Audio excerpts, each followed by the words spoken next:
மலரோடு மலரிங்க மகிழ்ந்தாடும் போது மனதோடு மனம் என்று பகை கொள்வதேனோ மதம் என்னும் மதமோ எட்டும் தேசம் மலர் மீது துயில் கொள்ளட்டும்.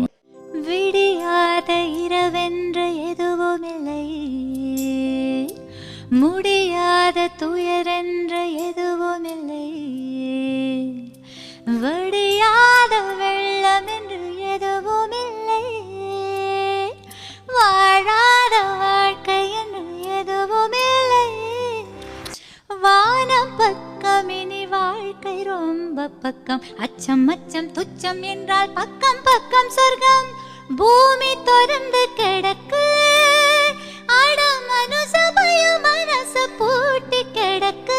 ஹே அச்சம் அச்சம் இல்லை இனி அடிமை எண்ணம் இல்லை, நம் காலம் இங்கே கூடி போச்சு கண்ணீர் மிச்சமில்லை. ஆ